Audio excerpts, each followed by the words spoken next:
quickly around this Okayama circuit. So that qualifying, I think, is going to be important, but this is one of the few circuits where you can make overtakes. It is pretty much a case of try and find your avenue in to make the pass, and it's pretty much a case of if you want to learn the basics on iRacing, this is one of the few circuits out there, the likes of Laguna Seca, you can put in Lime Rock Park, Rudskogen, all of the free tracks are there to say this is how you practice great racing.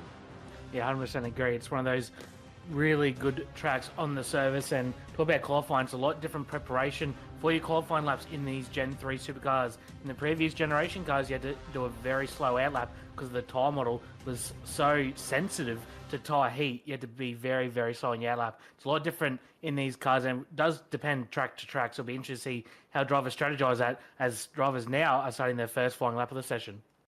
Yeah, it's very cold, very cloudy conditions out here at the moment. Just the 19 Celsius on track. So they are in the quickest conditions possible, but they will need to get those tyres up to temperature. So maybe those second laps might even be a little bit quicker as we focus with Rob Bowden and the number 8 machine going through the revolver here at Okayama and in towards the next section of corners. That left, which immediately follows after, that was Piper Corner. And now they lead over to Redmond Corner here. This difficult hairpin through the left. It's up the hill on the exit. Very easy for the tail to kick out. And this is the highest section of the circuit going around Hobbs Corner. You hit the plateau here and it's downhill through to Mike Knight and the last corner out here on circuit, the 13th corner out on track, which is lucky for some, and Bowden will make his charge over towards the line. We'll see what this is going to be. Chastaneuf in with a 32.1, Seb Tixier quickest on a 32 flat, and Bowden not setting a time there, so an off track somewhere around the lap, which puts him wrong place, wrong time, and needs to improve on this second lap. Scott Mackey going quickest only for a moment because Rehan Lianaj has gone fastest by nearly 3/10. And Ryan's pulled it up straight away, so he's not attempting that second lap whatsoever. He's confident within himself that he's got enough on the board on that first lap. And Scott Mackay, the ERT driver, into second place. A very nice job for him. Steve Jansen recently just jumped into P4 as well. William Morgan, his first appearance in top split so far. He's currently P number 6. Chad Lewis, another ERT driver, in 7th. So Ryan has about 3/10 to Scott Mackay in P2, but Rob Bowden, he's been one of the better drivers in the series. Consistent top 10 throughout the last few weeks. He'll be looking to put down a really nice lap here on the second lap. Yeah, that's definitely what he's searching for now through the next left-handers, and now hoping that this next section is going to pay off in dividends. We've been with him for an entire lap, hoping that his lap time works out for him, trying to navigate into the corner. You can see here he tips the car in and looks to try and get over to the left-hand side as quickly as possible. Ian Ford has just gone third fastest with his time of a 1:31.994, and round the penultimate corner and in towards the last. And this is where Rob Bowden needs a lap time, because if he doesn't get it here, he'll be starting at best at the moment 22nd on the grid. So Rob Bowden, long charge over towards the line, and that one is a 32 flat, good enough for the third row of the grid currently. So still a lot of improvements needed. Yuanji Lin has gone 8th fastest. James Chastaneuf currently in 7th position. Rehan Lianaj looks safe at the moment as we watch Bouclier over the line. We look a little bit further back here to a rapid fit of a car out there as we move on through. That is car number 22 out there, Connor McDermott, down at the bottom of the times of those who have set. He needs half a second now here, Brady, to move on up past Gabriel Bouclier, who's very much down the order. We'll see if this manages it. Yeah, Connor McDermott currently 33.9, his best lap. Cross line 33.3, but they will only jump up one position to position number 21. Gabriel Bouclier struggled in his qualifying laps, and Dan Hall still on track with 2 minutes remaining. I don't think he's quite going to get his lap in, but we might try and get on him if we can. He's the only car, I believe, still left on track. Ian Ford actually on the front straightaway, finishing his second flying lap. Is an improvement? No, it's not. It's still about 10th slower than his first lap. We've still got Daniel Hall, who's not set a time out there at the moment and will need to in the Evolution Racing Team colours. So Daniel Hall will have himself this lap and this lap only to set because he'll be out of time for any other lap that comes through afterwards. Really trying to get to the middle of the road and slowly tipping the car in through turn 1, the first corner out on track. Off camber here through turn 2 at Williams, making the run to the Sterling Moss S here, which is flat out. You try and straight line through this section, heading to the bottom of the circuit, the Atwood curve, which is one of the great diving places to go and make a pass. Yeah, I think that's probably going to be one of the more prime opportunities to make a move during this 30-lap race that we have here tonight. Also, turn 1 as well, probably a really good opportunity. Then, obviously, the long back straight to the run, the hairpin at turn number 5. Very heavy braking zone coming to the hairpin. Drivers reaching about 250 kilometers an hour down the back straights, Barry.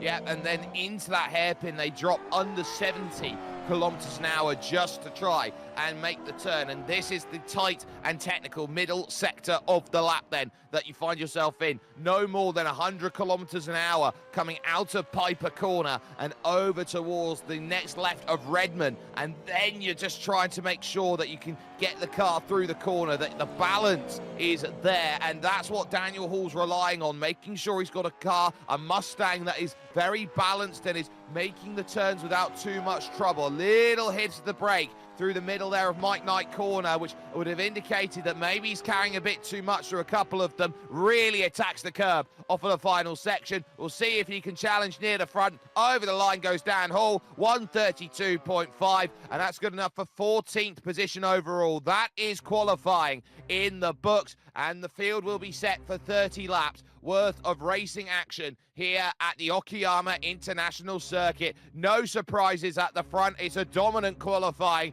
by car number 1, Rehan Lianaj, who picks up that pole position. But maybe what is surprising is that it's car 23 out of 24 that's alongside him on the front row of the grid. That is Scott Mackey there for company. It will then be Ian Ford and Seb Tixier on row 2 with Steve Jansen and Rob Bowden 5th and 6th positions. James Chastanerf starts 7th with Yuanji Lin in 8th ahead of William Morgan and Tim Mulford, who will make up the top 10 overall. Chad Lewis and Lewis Tollen, not to be confused when you got Lewis going on there on row 6 as Alex Sevillano Hiedo is on 13th position as Daniel Hall, who we saw at the end of qualifying, will line up 14th. It will then be Stephen Borg and Dean Wright on row 8 with Tyler Jowett and Thomas Freeman, who are there on row number 9. 19th will belong to Jason Fewins, and the top 20 will be rounded out by Andrew Ritchie, leaving just 4 more drivers after that. Travis Daly, Riley McKibbin, Connor McDermott, and Gabriel Bouclier down at the back with it all to do from 24th position. But it is a fairly sizable run towards turn 1, Brady. So what are we expecting to see off of the opening couple of laps?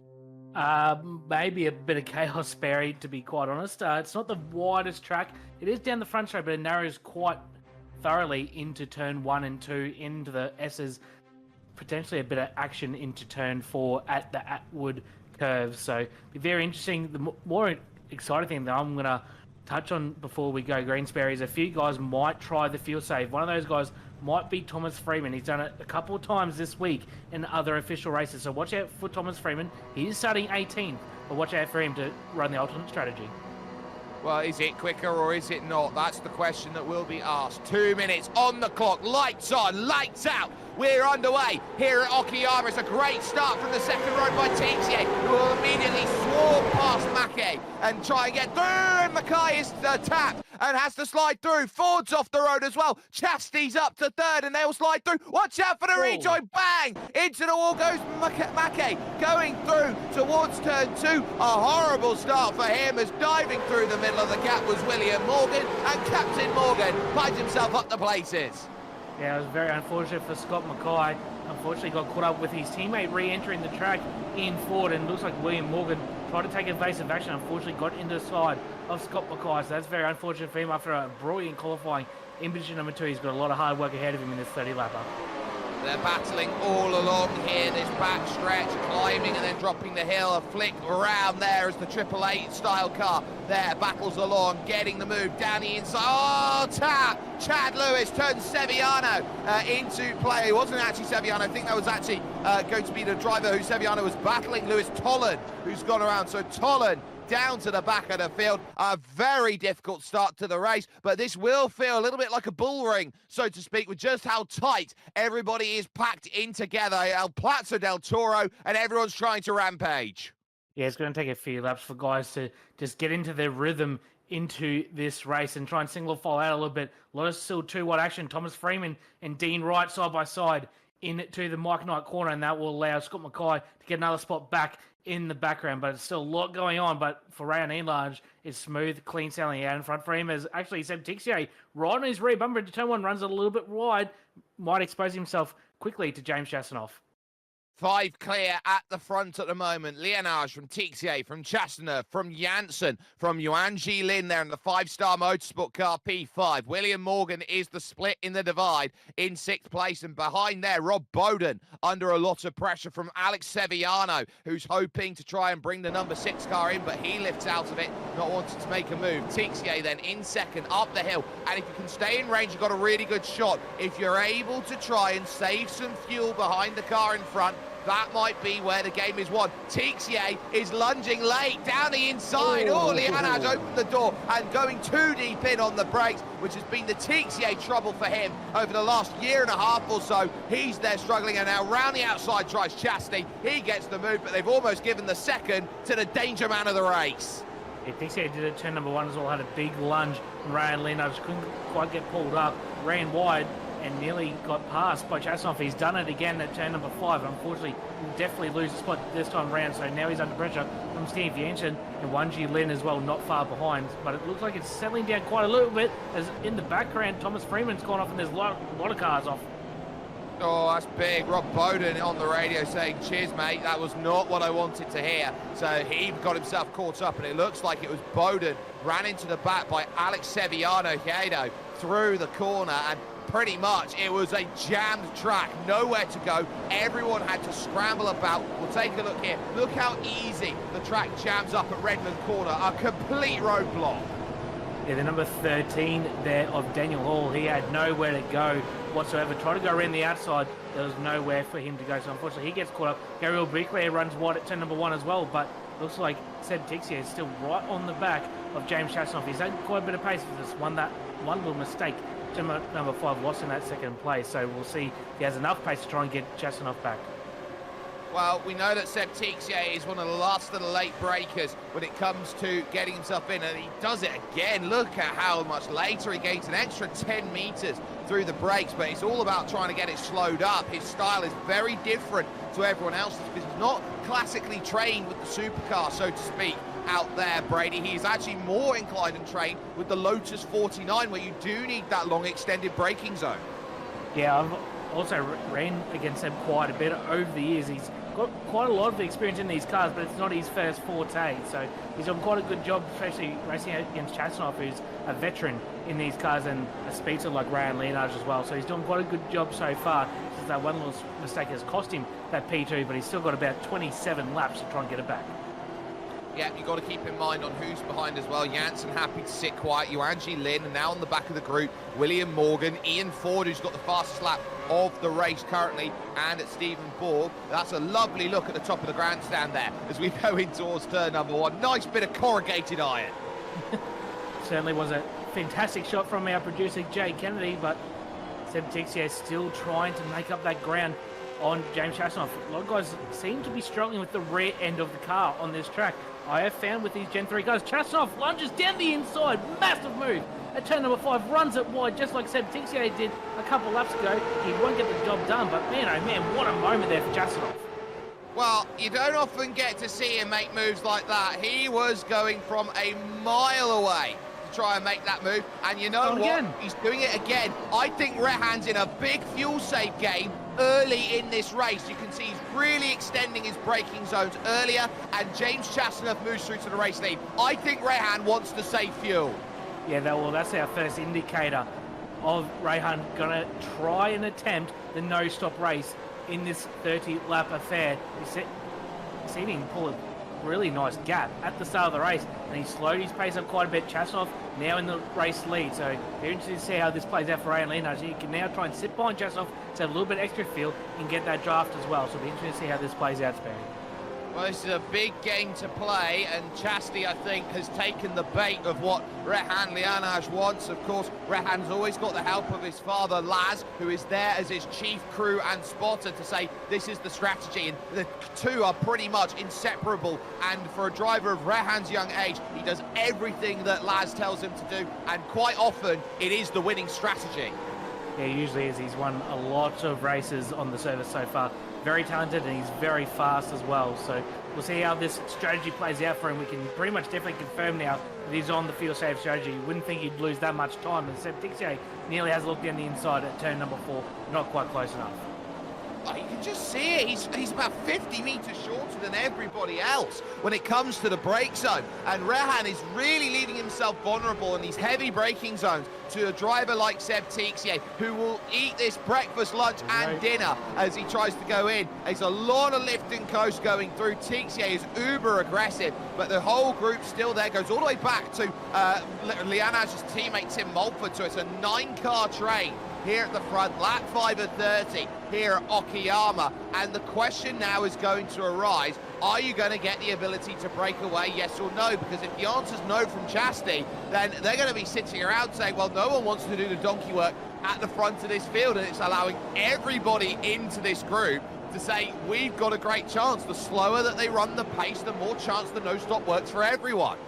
Yes, 100%. So it'll be very dependent on the pace of James Chastity. If he doesn't have quite enough pace to run with Rehan Lianaj, and he's not saving the field to do it, he's going to be in a lot of trouble by the end of the race for at least a race win. So very interesting to see how his pace fares throughout the race. That last time by was only about a 10th faster than Rehan Lianaj on that last time by. So very interesting to see what Chastity will do in this race. I've had a look at a few results from this week, and Chastity has been taking the pit stop throughout the race. So it'll be interesting to see if he continues that here tonight.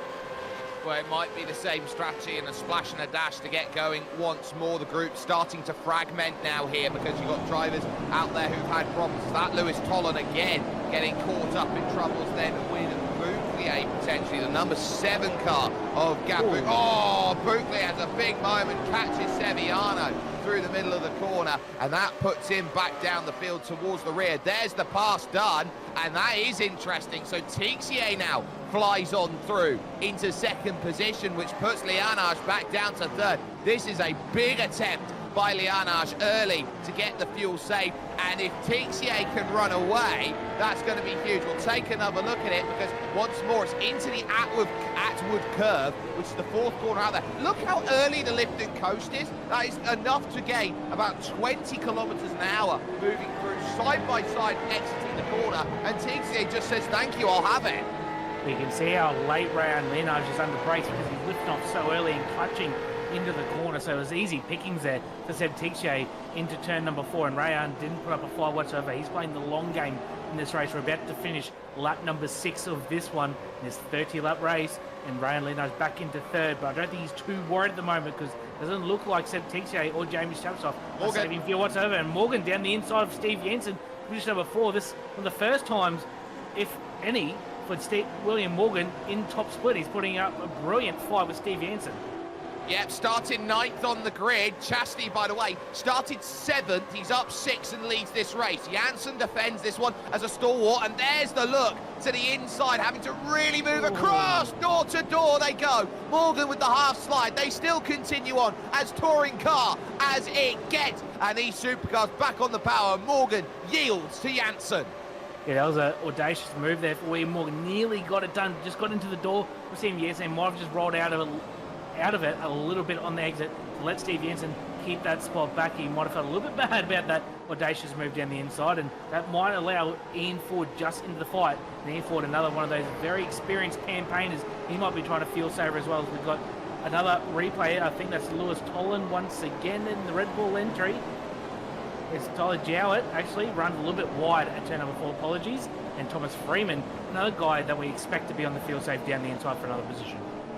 Yeah, so Thomas Freeman finds himself in P12, middle of the group right now with Chad Lewis, led by Stephen Borg, who's been dropped out of the main group, which is housed by Tim Mulford, who's really gained some places. Now watch out for all of that gravel kick-up through the final couple of corners here, because that's going to make the circuit really slippery as they go on through, because that is going to be one of the places you keep in mind for iRacing's dynamic track system, which comes into play, and debris refresh.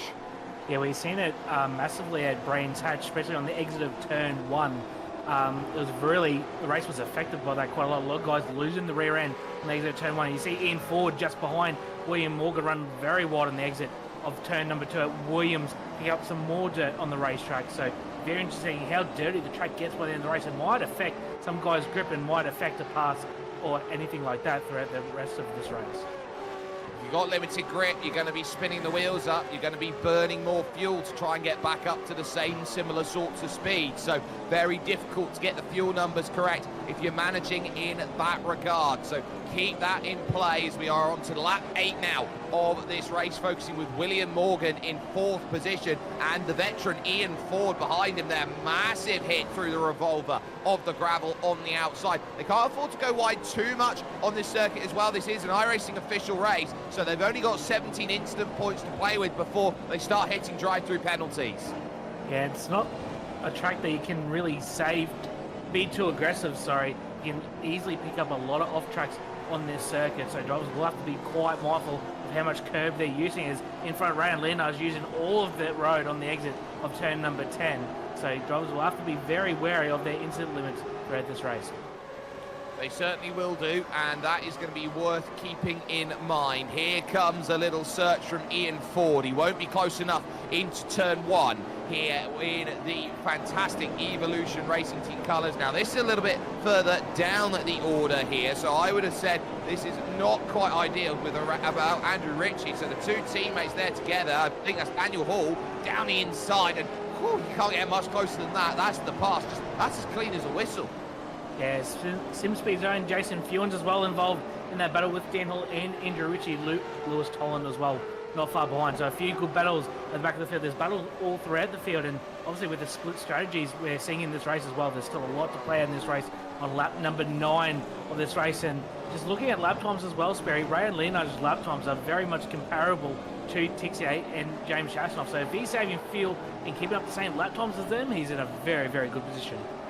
If he can stay within a second and a half, he's in a really good spot to make his strategy work. He's not under any immediate pressure from Steve Jansen, so he knows he's got a smile on his face as he goes and battles for it. Ford will realise behind, he's got Yuanji Lin and Tim Mulford there, and no one really wants to try and extend out too much and rock the apple cart in a race like this as we head towards the 1/3 stage overall. Very happy to stay in line and keep an eye on that second group as well, because we've got a number of little mini packs starting to form out there. You've got Stephen Borg leading out Chad Lewis and Thomas Freeman. You've got then the next group of Dean Wright, a little bit in no man's land, up against Tyler Jowett and Scott Mackay, who's tried to recover through this field. Fewens and Hall out there, Ritchie and Tolan out there. Everyone has found someone to work with, and this is the sort of race you've got to try and tango with. One move down the inside, Tyler Jowett has just lost the place to Scott Mackay, who's gone straight through with a little bit of biffo to go with it. Yes, Scott Mackay on the recovery, unfortunately, had that really poor first lap after qualifying on the front row for this race. He's now back up to position number 13. We'll have a look at it on the SimSpeed replay. Got a really good run off the final corner and down the inside into one. A little bit of a lock break as well. Just gets pulled up, uses up Gio just a little bit, but gets the move done. One place up for Scott Mackay.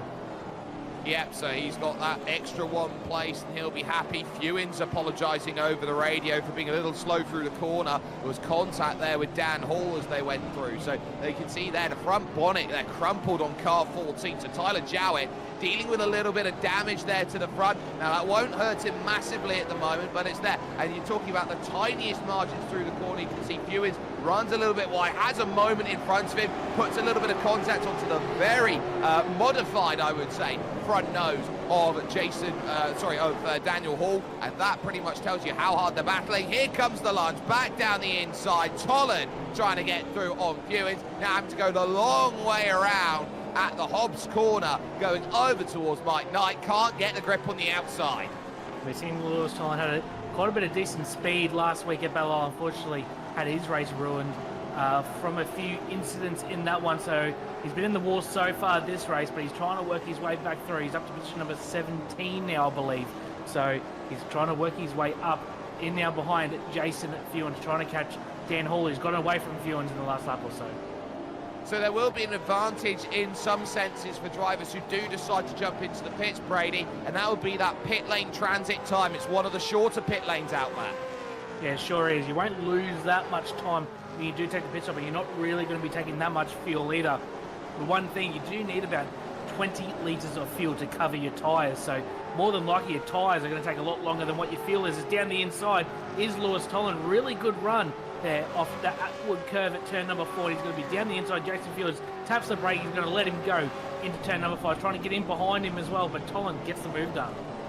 Yeah, a wise decision to let off and let him have it, not to fight into the next stage of the corner, not going to compromise both of their races. Yuanji Lin starting to look really, really aggressive. It's the first time I've really seen Ian Ford defend in this race. He defended down into the hairpin, and that has meant that Yuanji Lin is really focused on trying to get those next moves sorted. Lives in the United States of America, originally from China, has the highest iRating of any driver from China out there, does Yuanji Lin. He is simply put magical when he's out there behind the wheel, and he is pretty great at anything he puts his mind to.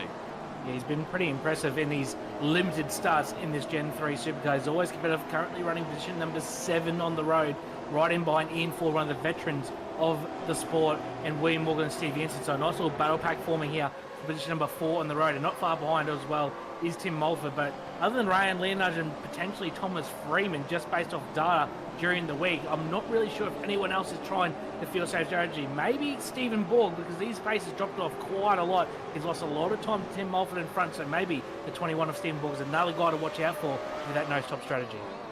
Well, he was a tenth slower last time over Tim Mulford. He's had a couple issues here and there, so we will be wondering what the pace is going to be. And I am keeping an eye out on Lianage here, because that gap has skyrocketed out now to 1.2 seconds. So if he's lost the back of Seb Teeks here, he will not be getting as much of that help out there of the toe, and he'll have to do the saving on his own out there on the circuit. He's got bundles of pace, but it's very much like putting the reins on a stallion. Nobody wants to do it because we want to see how quick you can go, but if this is the fastest way, then unfortunately he's going to have to be a very, very diligent young driver.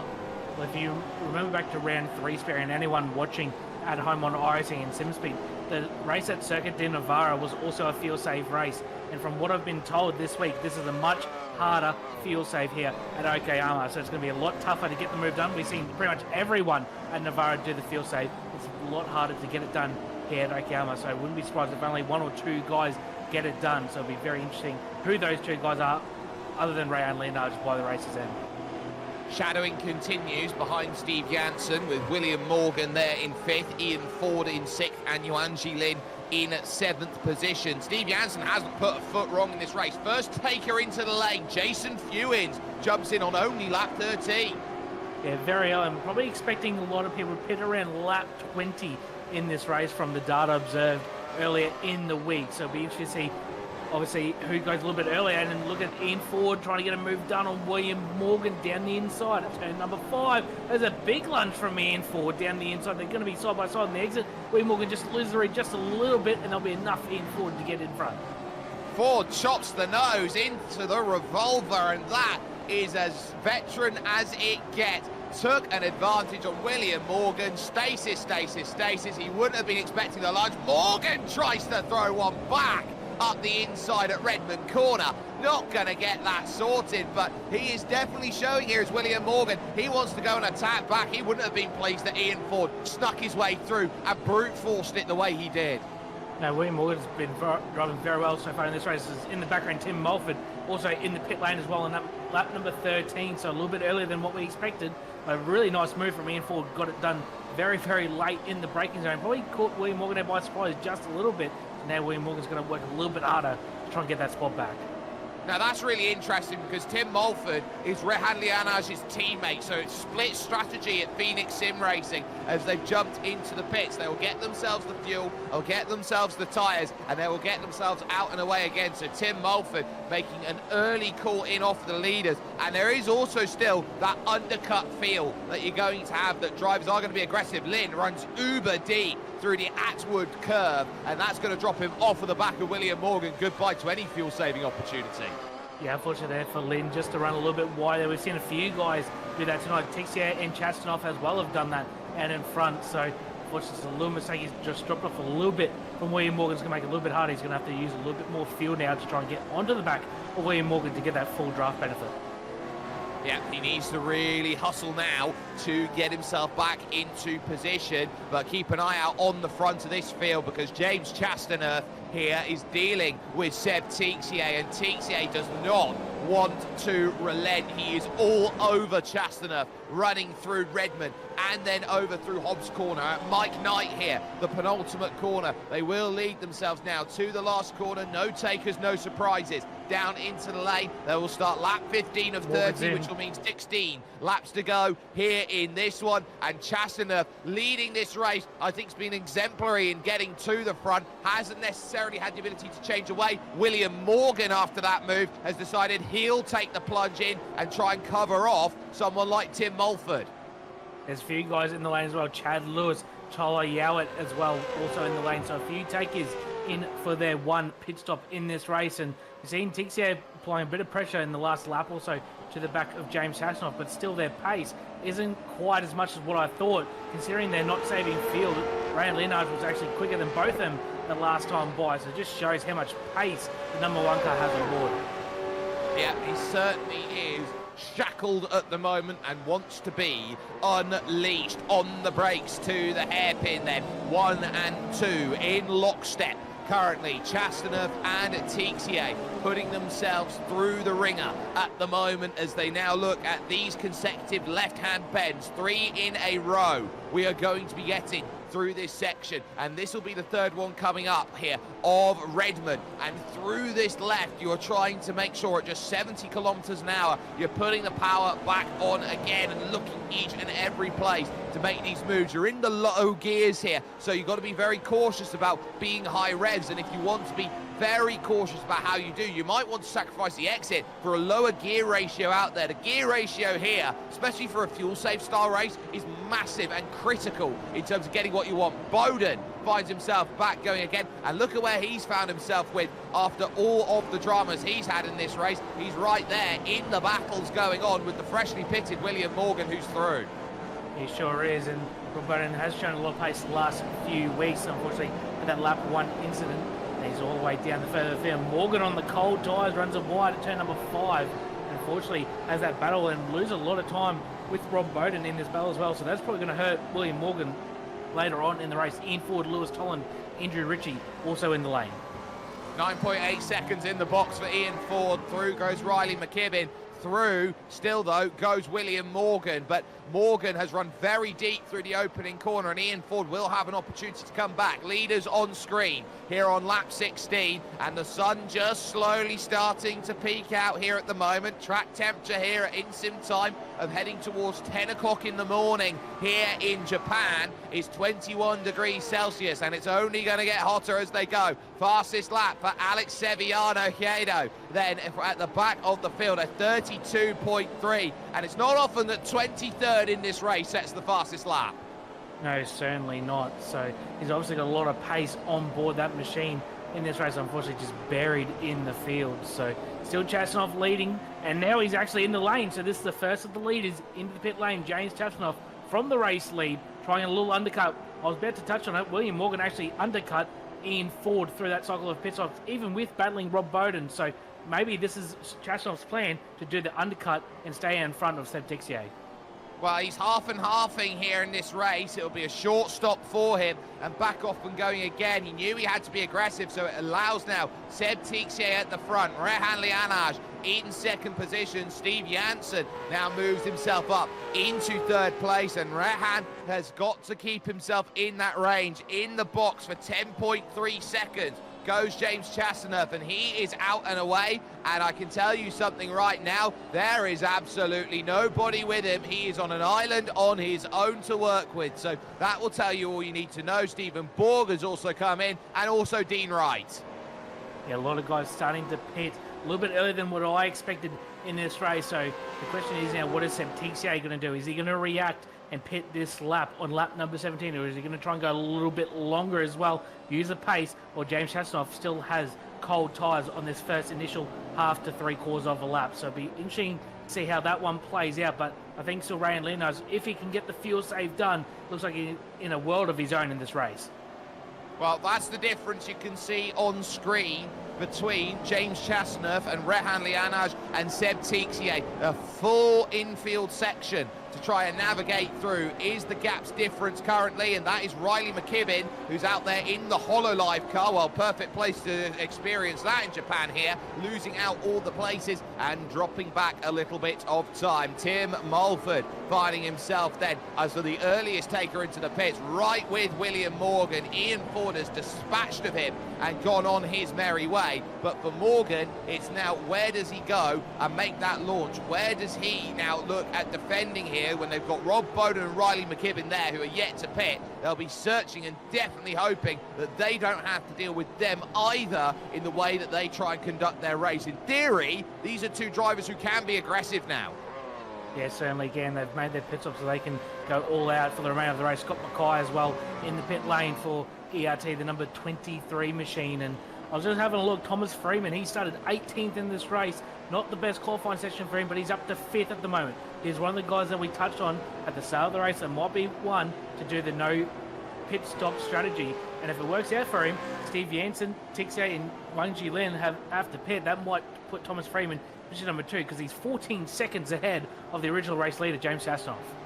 Yeah, he's doing 33.7s currently lifting. Chastanoff, by comparison, a 36.3 for his outlap. So it's blackout OPR looking around. Thomas Freeman, he's got a fairly sizable margin at the moment, and he'll definitely want to try and maintain it here at this stage of the race. And he's definitely lifting and coasting through various sections of the lap. I've seen him drop anywhere 15 kilometers an hour just off the throttle, a long lift and coast to try and make it work. If you can make the numbers work for you, then that is a race that you can smile from ear to ear about, knowing that you've got it all where you want it. The question's going to be whether it pays off by how quick he's going.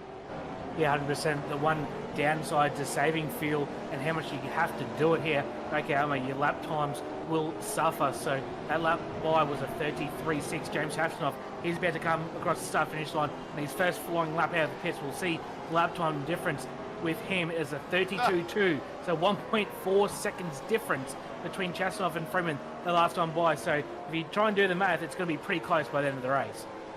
Yeah, that is a full 1.4 seconds and a very sizable 1.4 as well. Here comes the lunge down the inside. It looks like we're going to have a little bit of side-by-side battling off the exit. And Conor McDermott there losing out the place to the all-white machine of Dean Wright, who makes his pass and gains that place and now moves himself to 14th position overall right now. And there is your difference makers then. 0.8 of a second's difference on fastest laps, 1.4 the difference here over the course of the run. But remember, those tyres will be good for about 3 to 4 laps here for James Chastanoff, and then they're going to start fading back into the distance. So how much of this is going to be a time gain on fuel save, and how much of it is because you've got fresh rubber underneath you?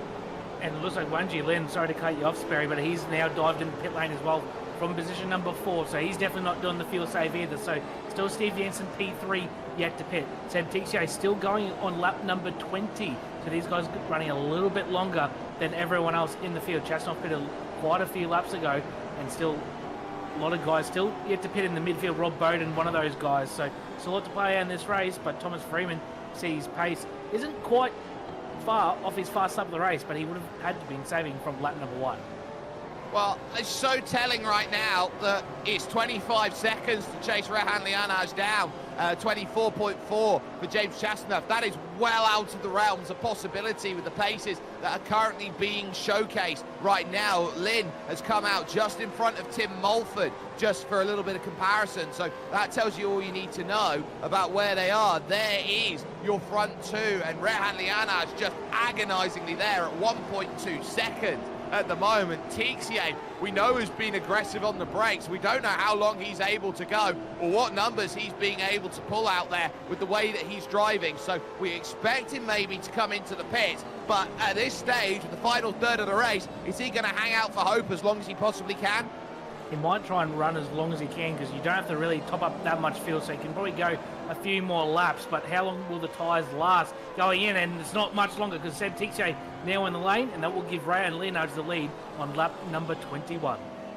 So keep an eye on your fuel gauge, Rehan. It's you on your own against the circuit for 10 more laps worth of racing. Steve Janssen just behind him in second, who's been playing a very shrewd game currently out there. Now where is Chastity going to come out by comparison to Tixier, who now pulls into his box, angles then for the way out, and now will get himself on the jacks with the fuel, with the tyres. What's the pit stop time looking at? Because it was a 10.3 that was needed to be beaten. 10.4 from Tixier. Where is Chastity? He's gone through, so he'll fall behind. He'll fall way behind. He's going to be right there with Ian Ford now. Yeah, he pitted on lap number 16, James Chastenoff, so only a 5 laps difference in tyres. That's a long way to make up for Seb Tixier, so I think the undercut has been the strategy here tonight. If you are heading, and here's Ian Ford now, side by side through turn number 2. Remember, Tixier on the cold tyres, and he won't be able to hold off Ian Ford. He's going to get the move done through the Moss S's and outward curve, so that will put Ian Ford to position number 5 on the road.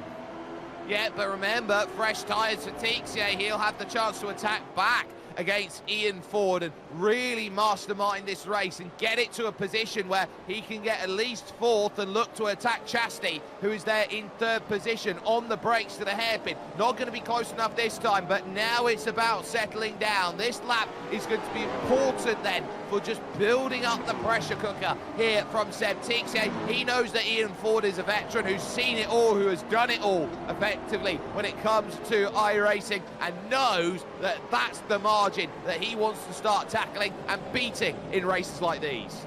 Well, Tixier's job now on the first lap on the cold tyres is just to stay with Ian Ford. So he's going to have 6 lap better tyres to work with at the back end of this race. So if he just stays with him, he's going to have a definite tyre advantage at the back end. So if he just stays with him, doesn't let him get too far ahead, which he's doing very well so far on this air lap, he's going to have a very good chance to get that spot back.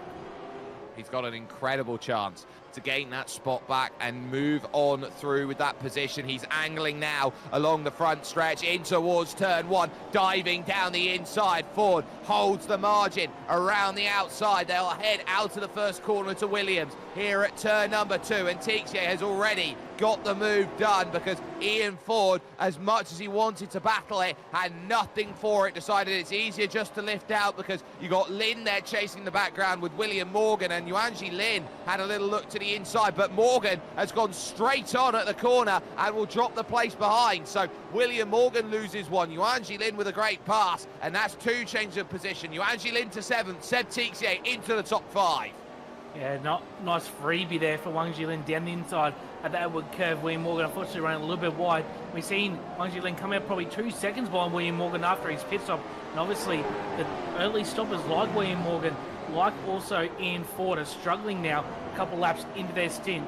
Whereas Wang Jilin and obviously Seb Tixier on those fresher rubber is making it work now after the cold tyre period. So it'll be interesting to see.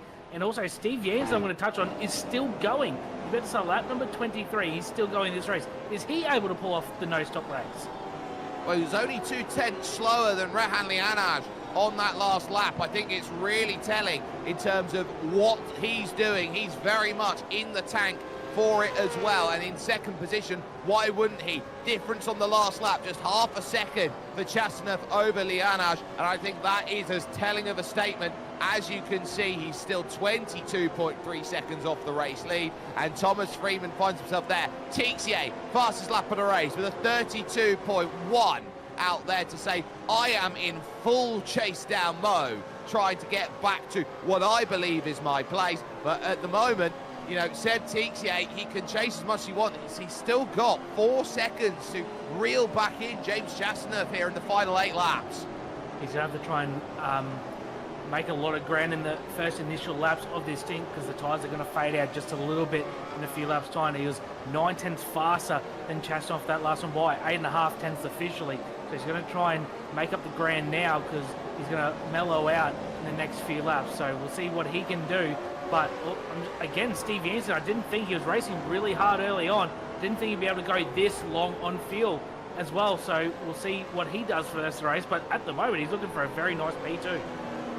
What I find so telling is going through the penultimate corner of Mike Knight, both Janssen and Lianage are not putting the power on out of the corner, just lifting off out of the exit of the corner, dropping about 3 or 4 clicks of speed and then losing that time back again. So I think that's really, really showcasing the differences in style, that they don't want to be on the power necessarily. We'll take a look as we get an onboard perspective a little bit further back down the order here. So this will be heading to the final corner with Dean Bright. So this is, I think, down on the bottom, a little replay of how they're not really doing too much here. You've got to be very switched on to each and every corner and how much is going to be on there. So we'll take a little look at this replay. This tells you how much they're lifting into the turn 1. Look at it. Look already. That's massive amounts of lift. That's like 300 meters. Yeah, it's a massive amount of fuel saving you've got to do to get the no-stop strategy done around this track here tonight. We've seen James Chasseneuve again take 7 tenths out of Thomas Freeman last time by, but the gap's only gone down to 10 seconds. It was about 14, now down to 10, so it's still a long way to make up. I don't think Chasseneuve's quite going to get there, but his pace compared to Seb Tixier is really struggling at the moment. So Tixier might be on. That might be the battle to watch out for. The remaining 6 laps of this race will be Tixier versus Chasseneuve P4. It is very much that which we keep our eyes focused on. Another 9 tenths that last time by Thomas Freeman with a 33.7 on the last lap. The gap now down to 10 seconds, but it's too little too late, mate. If you want to chase him down for the podium, you're going to have to hope that some drivers just have nothing left in the tank by the end of this race, that maybe there are splashes and dashes on the horizon for those who need them. At this stage, we can focus here with James Chasseneuve looking behind. Seb Tixier is growing bigger and bigger in the Taka mirrors that he's got at the moment, and he is just hoping that the end of this race will find itself into fruition in the next few laps, and he needs to see that checkered flag pretty soon. It just must be agonizing for these drivers to be going so much slower than they can, saving so much fuel. I'm not a fuel saver whatsoever in these cars, so I couldn't imagine what it's like. I can't do it whatsoever, so these guys are very talented to be able to save as much fuel as they can and also keep up the speed as they do as well. So very impressive for the top 3 at the moment, Leonard, Janssen and also Thomas Freeman, to keep enough speed up and save enough fuel to get without a pit stop. It's pretty impressive.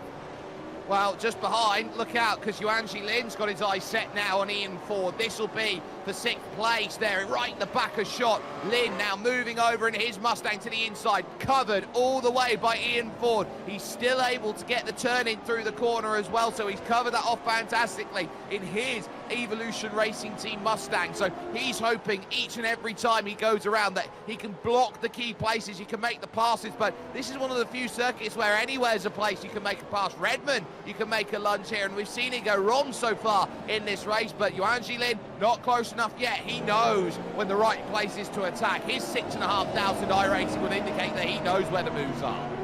Yeah, he's also got quite a ton of pace as well, it looks like, over Ian Ford, so it's probably a matter of time before he tries to get that move done. Looks like Ford just struggling a little bit with his rear tyres to try and hang on for position number 6 here. Runs a little bit wide on the exit of the final corner, gets in the gravel, and looks like Yuanji Lin swerving down the front straight. He's going to try and put the move down the inside, but Ian Ford very aggressive down the inside to block the move, and he'll remain in front for now, but Yuanji Lin all over the rear bumper. He is there and he is waiting, pretty much sat there looking at turn 2 of Williams. Rob Bowden, I believe, is in a big scrap as well. This is Chad Lewis who's trying to get through. This is for 11th place, so that continues. There goes the look, and again Ian Ford just turns it into the corner at just the right time to stymie the attack of Yuan Lin, who can't really do anything about this at the moment. All he can do is just watch and stare at the back of that Mustang in front, looking every place for a move, getting wide in the mirrors using the Sim Racer's handbook and not finding much love. That's a missed apex slightly there by Ian Ford. He just comes back across to cover it. This is frustrating for Yuan Lin. He can tell he's quicker. Yeah, it must be very frustrating for the driver of the number 3 machine, but it's also just experience from Ian Ford, knowing to where to put the car in the brace hands. Yuan Lin puts the nose down the inside at turn number 8 at Redmond. Not quite close enough to get it done there. He's going to try turn 9 as well. That's a big lunge attempt from Yuan Lin, but Ian Ford, like I touched on, very experienced. He knows where to put the car in defense mode. He's doing a very good job, and we're going to quickly touch on as we go to a SimSpeed replay once again. Down the inside is car number 15 of Jason Fewins, and it's Riley McKibben running a little bit wide there. So down the front straight now, this Yuan Lin once again trying to get the move done at turn number 1. Not quite close enough, but also she had to Rob Bowden. He was turned around at the start of the race. He was dead last on the road. He's gone the no-stop strategy, now back to position number 11. So very nice recovery for Rob Bowden. Yeah, Rob Bowden doing a great job there, and Riley McKibben, what more can you want out there with the car with Gura on the side of it? Look at the inside, chances still for Yuan Lin. It's still not there. It's still frustrating. It's still not getting unlocked here. Ian Ford putting a masterclass of defence on. Yuanji's going to have to just throw it down the inside here if he wants it. This might be the run, though. Ian Ford straight to the inside. Yuan Lin happy to sit on the outside this time. Now trying to run the Oracle on the outside. Doesn't work once more, and Ian Ford has got his margins perfectly covered. 3 laps left for Rehan Lianaj at the front when he crosses the line, and still a 5-second buffer to work with if the fuel tank goes empty. We'll try and have a look as well at how much Seb Tixia has closed on James Chasnoff as well. He's closed the gap right up. It was way out there just a few laps ago. He's only within 2 seconds, less than 2 seconds now to the back of James Chasnoff for P4. So we touched on it before. That'll be the battle to watch out for at the end of the race, and it's slowly closing in with 3 laps to go. It was 1.4 last time they crossed the line. 33.3 meets 33.2. It's 1.2 now as they cross the line. Tixier sits down, realises that he is struggling. This final second barrier is the toughest one to chase on down. He would have used all the rubber to get there, and has he left anything left in the tank to go and get that 4th position? Because I argue, no, he's not. He's not got enough yet. Well, you can see by the lap times he was 5, 6, 7 tenths a lap quicker at the start of his stint. Now it's balanced out a little bit. Last time by was only 1/10.5 quicker, so he certainly does have a pace advantage, but I don't think he's quite got enough to get the move done, because he's got to get to the back of him, but also have enough pace to get the move done. It's not the easiest track also to get a move done with the tight nature of all the corners around here. So I think Chasnoff might be safe throughout the race, but we know Tixia, he's last of the late breakers, and he loves to throw one in there, so we'll see how he goes for this fight for 4th. Yeah, we'll want to try and get that move sorted. We'll definitely want to try and jump on through the order and say, this is my final gambit here at Okayama. You can't leave anything on the table, really, after this race, because they'll already be there. Dan Hall hits 17 instant points, now has the iRacing black flag penalty assigned to him, has to now dive down into the pits or take the consequences of it. So that's huge in Dan Hall's race. He didn't want that, and he finds himself there. Everywhere you look, there's battles aplenty out there. That's Jason Fewins up there with Tyler Jowett for position as we look further forward with a couple laps remaining. Still, the Ian Ford game working well, and they're slowly bringing William Morgan into play. Yeah, all this battling now between Ian Ford and Yuan Lin is just inviting William Morgan, who was the fastest out of the 3 on that last lap. He's not too far away from potentially causing a ruckus and making a 3-way battle here for position number 6. So we'll see how that plays out in the remaining laps. We only got 2 laps to go, probably about a lap and a half now for a race leader, Brian Lianaj, as he goes into turn number 6 and 7.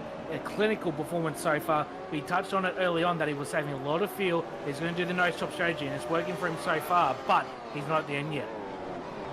No, he is going to be just waiting for that chance, and if it happens on the last lap, it is the perfect time for it. So he knows that with 0 opportunities left afterwards, that's what he's trying to gamble with and get himself towards, knowing there is not long left. So now through at the Piper's Corner and hoping over towards Redmond that he's still got that margin. It's there. Barney waves the white flag because it's now the final lap for Rehan Lianash. 5.5 seconds clear at the front of this field and doing what he can to say, I am top dog here at this stage. Ian Ford still on the defence, and Seb Tixier looking for that 4th position on James Chastanet, hoping that there is one final throw of the dice left. That gap is down to 0.6 of a second, but it's still manageable. You can still carry it like a rugby union player away from anybody else and say at one arm's length, I can make that hold. I can make that happen. Going through at Williams and now down the hill through to the Moss S. This Atwood curve is the best place to get a move sorted and lined up. And Tixier, the last of the late breakers, might go for a Hail Mary throw down the inside and hope that any opportunity he can navigate through is going to work. If this one pass can be unlocked. He looks a bit too far away at 3 car lengths, but he closes right on into the bumper, going in through the hairpin, hoping he's got chances later on. Only a handful of corners remain for Rehan Lianash, and the story of the Hachiko statue is all about a lonely dog who waited for his master. Rehan has no master. He is the lonely dog out there. He is top dog out there. Nobody could get close. His patience is personified. Rehan Lianash comes to the line and wins a fuel-safe classic at Okayama. Fantastic run for Rehan Lianash. Also, Steve Jansen, his best result of the season in second. Thomas Freeman from 18th on the grid with the fuel-safe to 3rd. Very impressive from Thomas Freeman. James Chastanoff just going to hang on there to position number 4 over Seb Tixier, and also Ian Ford in that battle with Wanji Lin will hold on for position number 6. William Morgan not far in position number 8. Tim Mulford and Stephen Bourke still going out for 9th and 10th on the road. Rob Bowden, you touched on him earlier, still fighting his way through the field. He's going to finish 11th by the looks of it. A race full of action and strategy. It was a fantastic one to call, Sperry. Yeah, this was one which had a lot of intrigue. This was a thinking driver's race. Big drift off of the final corner by Alex Sevillano. There making his way over towards the line. We will wait, of course, for Riley McKibben, who will be the last driver on the leading lap, but we can get unofficial confirmation of this race until McKibben crosses the line. Rehan Lianash playing the fuel game to perfection and winning this one out by 5.6 over Steve Jansen, who couldn't keep the same pace as Lianash, but was very much in the same game here today. Thomas Freeman from 18th, as was stated by Brady, finds himself up on the podium, a gain of 15 spaces and your biggest mover in the field. It then follows along with James Chastanet in 4th position, Seb Tixier in 5th with Ian Ford in 6th, just about staving off Yuanji Lin's advances in 7th and the chase of William Morgan in 8th place. Tim Mulford, who was the earliest taker in the pits, found himself in 9th with Stephen Borg rounding out the top 10 in the field. Down the page we go to Chad Lewis and Scott Mackay, who was beaten from pillar to post in the opening couple of corners, which really hurt his race out there